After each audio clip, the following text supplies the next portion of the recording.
Paper में फिर जनाब जब हम कहते हैं जनाब भाई ने पेपर फाड़ कर रख दिया, ऐसी की तैसी एग्जामिनर की फेल करके दिखाए, अगर एक बाप कह तो फिर वो एग्जामिनर वाकई अपने बाप का होता है। वो यकीन करें बेटा, वो वाकई अपने बाप का होता है। वो 49 पे फेल करता है, 48 पे, 47 पे, बिल्कुल नहीं आती जी। देखें भाई, जिस प्रोसेस से वो गुजरा है उसी प्रोसेस से आपको भी गुजारेगा वो। इनके ना वो टेस्ट की लिस्ट भी लेके आए, हाँ जी, बीलो का टेस्ट भी सारे के सारे लेके आए। अब अच्छा ठीक है, ठीक है। तो जनाब एग्जामिनर जो है आपका वो जो छोटी छोटी गलतियां हैं, एक एक नंबर वो बेटा काटता है। आपको शायद आइडिया नहीं है, ये कोई सरकारी जिस तरह के होते हैं ना यूनिवर्सिटीज़ के अंदर या बोर्ड के अंदर, 22 लाहौर में, 22 फैसलाबाद में, यूनिवर्सिटी ऑफ फैसलाबाद में, यूनिवर्सिटी ऑफ पंजाब में, ठीक है, इस तरह में वो ये नहीं है कि जनाब उनको एक पेपर के थोड़े से पैसे मिलते हैं। भाई डोंट फॉरगेट, चार्टर्ड अकाउंटेंट्स है वो जो आपका पेपर बैठ के चेक कर रहे हैं। क्या ख्याल है कितने पैसे मिलते होंगे? चार्टर्ड अकाउंटेंट ही है बिल गेट्स ने बैठा हुआ आपका पेपर चेक करने के लिए, या अंबानी ने बैठे हुए। तो मैं आपको बता देता हूँ बेटा, इनको पेपर सेट करने में, पेपर और पेपर चेक करने में इनको मैं डायरेक्ट अमाउंट नहीं बताता, बट मैं ये आपको बता सकता हूँ कि मिलियंस मिलते हैं। हाँ जी, मिलियंस, मिलियंस। मैं मिलियन की बात नहीं कर रहा, नहीं, और 1 करोड़ नहीं है। अब देखो 1 मिलियंस का मतलब है 1 मिलियन से ज्यादा है, वो 2 भी हो सकते हैं, वो 3 भी हो सकते हैं। तो मिलियंस जनाब उनको मिलते हैं एक पेपर को चेक करने का मतलब ये नहीं कि एक बच्चे का पेपर, ठीक है। मतलब फॉर एग्जांपल बिजनेस लॉ है, तो बिजनेस लॉ के लिए तो जब आईकैप इतनी फी पे करता है, आपका क्या ख्याल है कि वो जरा सी भी कोताही करेगा? बिल्कुल नहीं करेगा। ये जो बच्चे जिनके 47, 46 पे फेल होते हैं ना, वो कहते हैं कि हम 3-4 नंबर से फेल हो गए। भाई साहब, वो 3-4 नंबर से फेल नहीं हुए। डोंट फॉरगेट, आपके 47 मार्क्स हैं तो आप 3 नंबर से फेल नहीं हुए भाई, आपके 53 मार्क्स की मिस्टेक्स थी। आधे से ज्यादा पेपर आपका गलत है। आपको सीए बनने की इजाजत नहीं देनी चाहिए। आपके आधे से ज्यादा पेपर ठीक है, हाँ ठीक है, कोई मसला नहीं, आप अब नहीं तो अगली दफा सीख लेगा, अगले पेपर में किसी और पेपर में जाके सीख लेगा, प्रैक्टिकल लाइफ में आके सीख लेगा, क्योंकि आधे से ज्यादा पेपर इसको आता है। अगर उसको आधे से ज्यादा पेपर नहीं आता, आधे से कम पेपर आता है, तो नहीं भाई साहब, इसको यहाँ पे सीखना पड़ेगा, फिर आगे जाके सीखेगा सही। समझ रहे हैं बात को? तो एग्जामिनर ये नहीं देख रहा था कि इस बच्चे के 1 नंबर कम है या 2, वो ये देखता है कि मोर देन 50% पेपर गलत है, फेल। तो इसलिए आप ये कंसीडर कर लें कि आप अगर पास हैं तो आपके मार्क्स समझने का 99 है, और आप अगर फेल हैं तो जितने मार्क्स आपके 100 में से आए हैं, ठीक है, और जितने रिमेनिंग है उतने की गलतियां आपने की हैं। ओके, तो हम कहते हैं ना कि जनाब ये सीए है, इसमें इसका 0 = 49 एंड 50 = 100। यहां पे इसका मतलब ये है 199 कह सकते हैं, 100 वाला तो ड्रॉप कर जाता ना। तो इसलिए एक एक नंबर के लिए बेटा आप लोगों ने फाइट करनी है, एक एक नंबर के लिए। और ये सिर्फ बिजनेस लॉ में नहीं, हर पेपर में, सीए के हर पेपर में रिक्वायरमेंट्स आपने पढ़नी है और एक एक नंबर के लिए आपने फाइट करनी है। एनीवेज आते हैं जनाब हम यहाँ पे। अब यहाँ पे उसने सिंपल से उसने बात की कि आपने डिस्क्राइब करना है, कोई केस नहीं बताया, किसी किस्म का उसने कोई सिनेरियो नहीं आपको दिया। उसने सिंपली आपको क्या कहा कि भाई साहब आपने वो सर्कमस्टांसेस बताने हैं कि जिसमें मेजर होने के बावजूद, साउंड माइंड होने के बावजूद कोई बंदा एग्रीमेंट नहीं कर सकता। ठीक है जी, तो वो कौन से हैं जनाब? देखिएगा जरा, इसको मैं यहाँ पे मिटा रहा हूँ।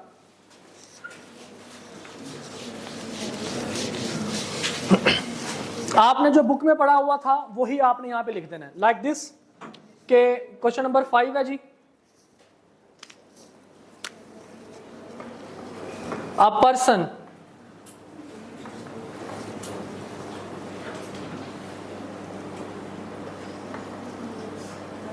having age of majority and soundness of mind cannot enter into a contract if। अब यहां पे जनाब हम एक्सप्लेन करना शुरू करते हैं। नंबर 1, साउंडनेस ऑफ माइंड लिख दिया ना हमने, ठीक है। साउंडनेस ऑफ माइंड भी है, एज ऑफ मेजोरिटी भी है, इसके बावजूद कॉन्ट्रैक्ट नहीं कर सकता if contract is made with या entered या made with alien enemy। अब एलियन एनिमी को आप थोड़ा सा एक्सप्लेन करना शुरू कर देंगे, वो जो आपने बुक में पढ़ा हुआ मैं यहां पे नहीं दिख रहा, ठीक है जी। आप इसको एक्सप्लेन करोगे एलियन एनिमी कौन है और उसके साथ एग्रीमेंट करोगे तो क्या होगा, वॉइड एब इनिशियो होगा, ठीक है, ओके। नंबर 2, फॉरेन सॉवरेन और एम्बेसडर। ये कौन लोग होते हैं, इनको मतलब लिखा हुआ है वहां पे कि जनाब अगर फॉरेन सॉवरेन या एम्बेसडर के साथ आप कोई एग्रीमेंट करेंगे तो वो आप इनके खिलाफ एग्रीमेंट जो है वो कॉन्ट्रैक्ट को इन्फोर्स नहीं करवा सकते until they present themselves to the court। जी सर, फॉरेन सॉवरेन तो कॉन्ट्रैक्ट में एंटर तो हो सकते हैं ना, यहाँ पे तो हम कह रहे हैं may not be able। उनके खिलाफ हम लोग इन्फोर्समेंट नहीं ना करवा सकते। यहाँ पे इस वजह से हम यहाँ पे एक्सप्लेनेशन में लिख रहे हैं, ठीक है, इस वजह से हम यहाँ पे एक्सप्लेनेशन में लिख रहे हैं, ओके। फिर उसके बाद जनाब कौन लोग हैं जी, कन्विक्टेड पर्सन। तो यहां पे जनाब हम लोग लिख देंगे कन्विक्टेड पर्सन कौन से लोग हैं जनाब, जो कि जिनकी कन्विक्शन चल रही है। ड्यूरिंग कन्विक्शन ये किसी किस्म का एग्रीमेंट नहीं कर सकते। अगर ये पेरोल पे बाहर आ जाते हैं या मतलब ये इनका केस खत्म हो जाता है तो जनाब ये फिर एग्रीमेंट कर सकते हैं, ओके। ये आपने जो बुक में लिखी हुई लाइंस है आपने उनको एज इट इज लिख लेना। मैं इस वजह से इसको लिख नहीं रहा क्योंकि ये बुक में लिखी हुई लाइंस आपने लिखनी है यहाँ पे, ठीक है जी। और उसके बाद इंसॉल्वेंट, और इंसॉल्वेंट पर्सन के इंसॉल्वेंसी के दौरान आप किसी किस्म का एग्रीमेंट करेंगे तो वो वॉइड एब इनिशियो होगा, ठीक है। उसकी इंसॉल्वेंसी खत्म होने के बाद आप किसी किस्म का भी उसके साथ एग्रीमेंट कर सकते हैं, क्लियर। तो बेटा ये आपके पास क्वेश्चन, ये आपका टेस्ट था जो आप लोगों ने बड़े अच्छे तरीके से माशाल्लाह परफॉर्म किया, but I was expecting more, लेकिन इंशाल्लाह हो जाएगा। यही टेस्ट है जो आप लोगों की राइटिंग स्किल्स बेहतर करेंगे, यही टेस्ट है जो आप लोगों का अंडरस्टैंडिंग लेवल बेहतर करेंगे। जो मिस्टेक्स बेटा यहाँ पे कर सकते हो कर लो, कोशिश करो कि जो मिस्टेक्स यहाँ पे कर रहे हो दोबारा वो मिस्टेक्स ना हो, ठीक है। अगर वो दोबारा मिस्टेक्स होती हैं तो इसका मतलब ये हुआ कि आप दुनिया के किसी भी कोने में चले जाएं, आप वो मिस्टेक्स करेंगे तो आपका पेपर पास नहीं होने वाला। लेकिन अगर आप अपनी गलतियों से सीखते हैं और मिस्टेक्स को दोबारा करने से अवॉइड करते हैं तो फिर आप दुनिया के किसी भी कोने में चले जाएं, कोई बंदा आपको फेल नहीं कर सकता, ठीक है। तो टेस्ट करवाने का, वीकली टेस्ट रखने का हमारा मकसद भी ये था कि एक तो थोड़ा सा सिलेबस आपका साथ साथ कवर होता जाए और दूसरा आपको राइटिंग स्किल्स खास करके लॉ के अंदर, थ्योरेटिकल सब्जेक्ट के अंदर आपके ठीक हो जाए, ओके जी। अब हम क्लास में क्यों नहीं पूछते हैं? मैंने ये क्लास ये चीज अच्छा ये ऐसा जवाब आसान है, क्वेश्चन मुश्किल है। सुनना देखिए बेटा, क्लास के अंदर हमने पढ़ना होता है कानून की इंप्लीमेंटेशन के लिए हम थोड़ा बहुत एग्जांपल आई कैप के क्वेश्चंस। मुझे कल फीडबैक जब मैं आप लोगों को देख रहा था तो किसी एक बच्चे ने कहा था कि आई कैप के जो है वो क्वेश्चंस करवाने चाहिए, बिल्कुल करवाने चाहिए। आपका क्या ख्याल है जो मैं आप लोगों को एग्जाम्पल्स देता हूँ व्हाइट बोर्ड पे, मैंने झूमी हूँ कोई, या मुझे जनाब मैं बचपन से सीख के आया था कि मैंने लॉ पढ़ाना तो ये एग्जाम्पल मैं याद कर लूँ। सर आपके बताइए एग्जांपल याद नहीं रहते, लिखते क्यों नहीं हो उसको? नहीं लिखने की बात नहीं है, आप हमसे पूछा करें ताकि हम लोग भी सोचने का। मैं आप लोगों से ही पूछता हूँ, अगर आप लोगों को याद हो थोड़ा सा। लेकिन वो आसान होती है। वो आई कैप के पास पेपर्स होते हैं जो आप लोगों से मैं एग्जाम्पल्स, मैं कहता हूँ जी ए ने बी से कहा कि इतने पैसे मैं तुम्हें दे दूंगा, ये कर लो। बेटा वो एग्जाम्पल जो है वो हकीकत में आपके पास आई कैप के ही पूछे हुए क्वेश्चंस हैं, बुक में भी मौजूद हैं, और जो आपके बुक के अंदर प्रैक्टिस क्वेश्चंस है ना वो आई कैप के पास पेपर्स हैं एक्चुअली, ठीक है। मैं इस वजह से प्रैक्टिस क्वेश्चन नहीं करवाता ताकि आप लोग घर में जाकर खुद उन प्रैक्टिस क्वेश्चन को सॉल्व कर लें। ओके, सेकेंडली बेटा इसमें सुन लें, सेकेंडली इसमें यह है कि जब आप लोगों को मैं एग्जांपल्स करवाता हूं तो कोशिश किया करें कि उसको नोटबुक पे लिख लिया करें ताकि उन एग्जांपल्स के अंदर जो भी हम बातचीत कर रहे हैं आपके माइंड में रहे, ठीक है। वो एग्जांपल्स हकीकत में आपके पास आई कैप के क्वेश्चन ही होते हैं। अगर आपको याद हो तो मैंने आप लोगों को इस क्वेश्चन के बारे में इस तरीके से नहीं बताया, लेकिन मैंने इससे मिलता जुलता आपको तरीकेकार बताया था। मैंने कहा था जनाब 3 किस्म के लोग एग्रीमेंट नहीं कर सकते। कौन कौन से? माइनर, अनसाउंड माइंड और डिसक्वालिफाइड बाय लॉ। और जब मैंने इसकी तरफ आया था मैंने कहा था कि जी हमने 2 कंडीशन पढ़ ली, उन दोनों के अलावा एक और बंदा है जो एग्रीमेंट कॉन्ट्रैक्ट नहीं कर सकता। मैंने ये टर्म यूज की थी, मुझे याद है, ठीक है। तो अगर मैं इसको यहां पे इंग्लिश इसकी लिखूं तो वो यही आपसे पूछ रहा है कि एज ऑफ मेजोरिटी भी है, साउंडनेस ऑफ माइंड भी है, इसके अलावा कौन से बंदे हैं जो एग्रीमेंट नहीं कर सकते? क्या हुआ है? पानी आ रहा है वहां से? अच्छा, वो सारे उसकी तरफ देख रहे थे, मैंने कहा पता नहीं क्या हुआ अगर। अच्छा जी, एनीवेज, तो बेटा आप लोगों ने एक एक चीज को देखिए, व्हाइट बोर्ड पे जो भी हम लोग लिखते हैं, जो कुछ भी हम बातें करते हैं बेटा, एक एक चीज को आप लोगों ने यहाँ पे अंडरस्टैंड करना है, उसको कंसीडर करना है, ठीक है। एनीवेज, हम चलते हैं थोड़ा सा आगे की तरफ।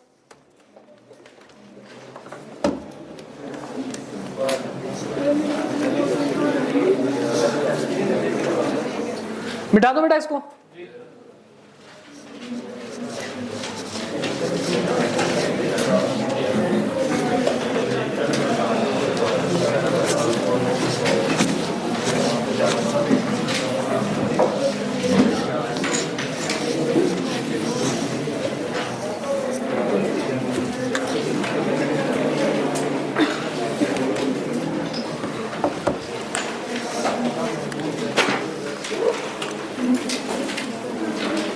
चैप्टर नंबर 4 हमने स्टार्ट किया था, उसमें हमने कहा था कि कितनी सिचुएशंस हैं जहां पे कंसेंट फ्री नहीं समझी जाएगी। 5 सिचुएशंस हैं जी। सबसे पहले कौन सी सिचुएशन है?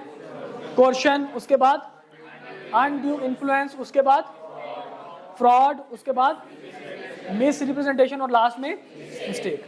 ओके जी, अब इन 5 कंडीशन को हम लोग बारी बारी एक्सप्लेन करने जा रहे हैं कि ये 5 कंडीशंस, इनका मतलब क्या है, ठीक है, और कौन से सिनेरियो में क्या चीज हो सकती है वो हम लोग ने डिस्कस करनी है, ठीक है जी। अब आप लोगों ने इसका एक मैप इसका बनाया था कि जनाब ये 5 कंडीशन होंगी, तो इन मैप के अंदर मैं आप लोगों को एक डायरेक्टली एक चीज बता देता हूं। देखिए, आप लोगों ने लिखा था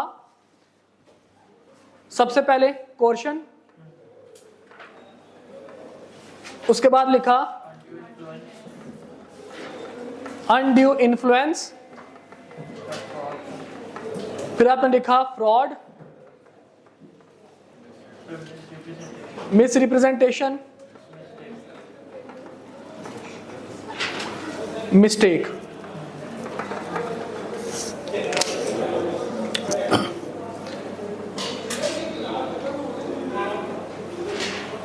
इन चारों के केस में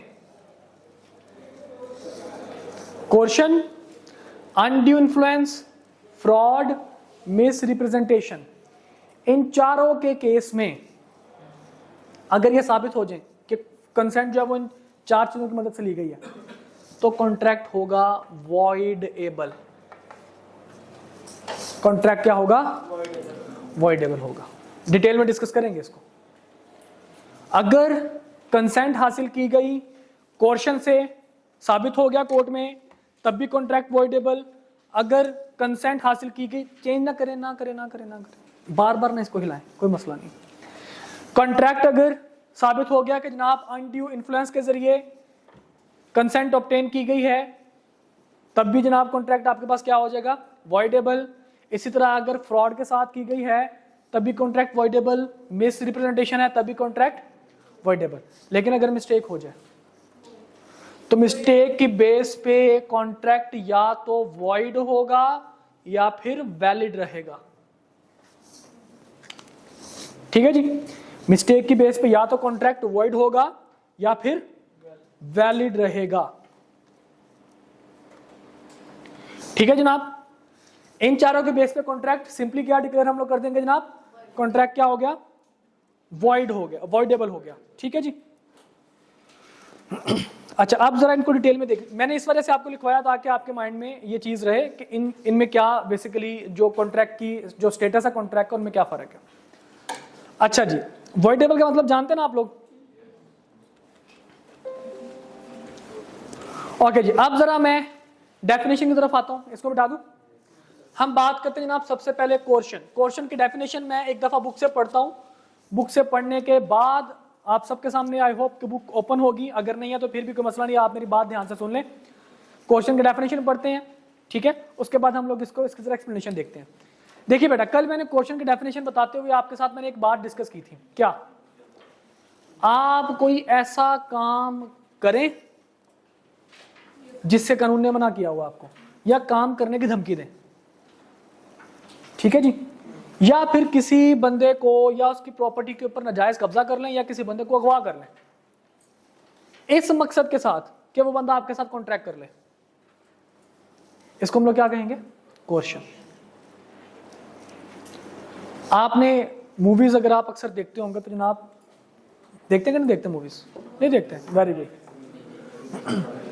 इंडिया की बॉलीवुड की जो मूवीज है ना वो बड़ी अच्छी होती हैं। अगर आप उनकी मूवीज, आजकल की तो खैर नहीं, अगर मैं बात करता हूँ अर्ली 2000s की या लेट 90s की अगर मैं बात करता हूँ, तो वो वाली मूवीज टिपिकल जो है वो इस तरह की थी कि जो वाकई ही रियलिटी को थोड़ा बहुत बयान करती थी। सॉरी, हाँ मेरे दौर की जनाब। कितनी एज है सर आपकी, कितनी, 20 है, हाँ फिर आप बहुत छोटे हैं अभी 9 साल छोटे हैं मेरे से। I am 29 years old। तो मुझे टेंशन हो रही है, आई एम 29 years old, आप कह रही हैं बस 29 years old। अच्छा जी, एनीवेज वापस आते हैं। तो बेटा उन मूवीज में ना बहुत कुछ आपको सीखने को मिलता है। अब जारी बात है मूवीज एंटरटेनमेंट के लिए होती हैं, लेकिन उनमें से अगर कुछ बंदा सीखना चाहे तो बड़ा कुछ सीखने को मिलता है। तो उसमें ना उस जमाने में एक मूवी आई थी वास्तव, संजय दत्त की मूवी रघु भाई, जिससे जनाब पाकिस्तान और हिंदुस्तान दोनों में बदमाशी का जो ट्रेंड था वो शुरू हुआ था। वास्तव मूवी 1.5 फुटिया। अब उसमें दिखाते हैं जनाब एक गैंगस्टर होता है रघु भाई, जिसका काम ही ये है कि वो लोगों के कहने पे दूसरे लोगों के जाके उसके ऊपर तशद्दुद करता है और उनसे कॉन्ट्रैक्ट साइन करवाता है, या उनके किसी बच्चे को अगवा कर लेगा, कॉन्ट्रैक्ट साइन करवाएगा, या फिर जनाब उसको धमकी दे जाएगा, या उसकी प्रॉपर्टी पे नाजायज कब्जा कर लेगा, और ये जिसको हम कब्जा माफिया भी कहते हैं, और कॉन्ट्रैक्ट साइन करवाने के लिए। वो रघु भाई जो है जो काम करते थे हकीकत में वही कोर्शन है। नहीं देखी मूवी, कोई बात नहीं, मैंने आपको समरी उसकी बता दी है, ठीक है जी। अब जरा लीगल लैंग्वेज, लॉ की वर्डिंग क्या कहते हैं, समझ आ गया कि जनाब अगर कोई बंदा कोई ऐसा काम करे जिसे आपको कानून ने मना किया हुआ है, ठीक है, कोई ऐसा काम करे जिसे आपको कानून ने मना किया हुआ है, या काम करने की धमकी दे, या फिर किसी की प्रॉपर्टी के ऊपर नाजायज कब्जा कर ले, या किसी बंदे को अगवा कर ले, इस नीयत के साथ कि अगला बंदा आपके साथ क्या कर ले, कॉन्ट्रैक्ट कर ले, तो हम क्या कहेंगे कि ये कॉन्ट्रैक्ट जो साइन हुआ है ये कोर्शन के जरिए किया गया, ठीक है जी। अब देखिए जनाब, मैं इसके जरा अंग्रेजी पढ़ता हूं। कोर्शन इज, कोर्शन क्या चीज है जनाब, कमिटिंग और थ्रेटनिंग टू कमिट। कमिटिंग मतलब कोई काम करना ना, कमिट करना, कमिटिंग और थ्रेटनिंग टू कमिट। किस चीज का करने की बात कर रहा है या धमकी दे रहा है, किस चीज के बारे में, any act forbidden bye Pakistan penal code, PPC. आपने एक टर्म सुनी होगी, ताज़राते पाकिस्तान के तहत, दफा 302 के तहत, सुना है कि नहीं सुना, ताज़राते पाकिस्तान दफा 302 के तहत। वो जो ताज़राते पाकिस्तान जो है ना, that is called Pakistan penal code, ठीक है, उसको अंग्रेजी में हम लोग क्या कहते हैं, पाकिस्तान पिनल कोड। वो ताज़राते पाकिस्तान दफा 302 के तहत इस बंदे को सजाए मौत का हुक्म दे दिया जाता है। अब वो जो दफा 302 है दैट इज एक्चुअली सेक्शन 302। अब वो पाकिस्तान पिनल कोड के अंदर सजाएं लिखी हुई हैं। कोई आपने एक्ट किया, कोई काम किया, ठीक है, वो कौन से सेक्शन में फॉल करेगा, उस सेक्शन के अंदर जाके लिखा हुआ है कि जनाब ये सजा इस बंदे को इस केस के अंदर ये सजा मिलनी चाहिए। मिसाल के तौर पर आपने एक पंजाबी की टर्म सुनी होगी 751, सुना कि नहीं सुना? वो कहते जनाब हिंदी थी उन्होंने 751। अब वो 751 क्या चीज है, मतलब 751 वो आपके पास बेसिकली सेक्शन है, सेक्शन 7 सेक्शन 51, जिसका मतलब ये है कि जनाब आपके पास ये जो लड़ाई झगड़ा करते हैं उनको कहते हैं जनाब ये इसके ऊपर 751 का इसके ऊपर पर्चा दो। फिर आपने एक टर्म सुनी होगी 13 वी पैंड। अगर किसी से नाजायज असला निकल आए तो उसके ऊपर जनाब वो केस होता है, उसको हम कहते हैं जनाब इसके ऊपर कौन सा केस है जी, इनके ऊपर 13 वी पैंड का पर्चा, मतलब किसी के पास नाजायज। अब वो 13 20 65 क्या है, वो बेसिकली आपके पास सेक्शन 13 सब सेक्शन 20 उसके बाद आर्म्स लाइसेंस्ड ऑर्डिनेंस 1965 ये प्रॉपर है। और ये लिखा हुआ है आपके पाकिस्तान पिनल कोड में कि जो बंदा इस सेक्शन के एंड पे इस सेक्शन के अंडर उसको सजा कितने साल की होगी या कितने दिनों की होगी वो जनाब मेंशन होता है वहां पे, ठीक है। तो ये सारा कुछ आपके पास पाकिस्तान पिनल कोड में लिखा होता है।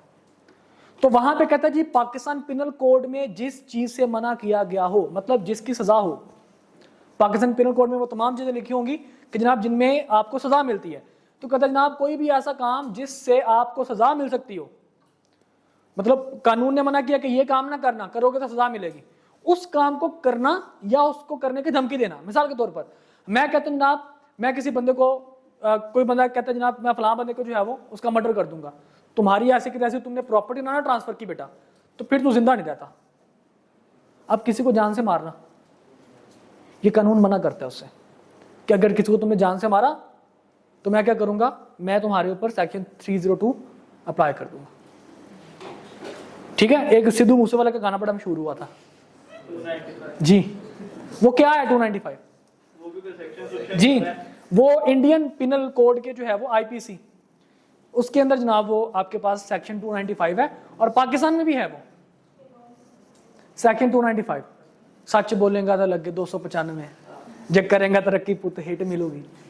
तो सेक्शन 295 हकीकत में वो मुतनाज़ा बिल है जो इंडिया में तो कुछ और है, ठीक है, आप किसी को इश्तियाल नहीं दे सकते।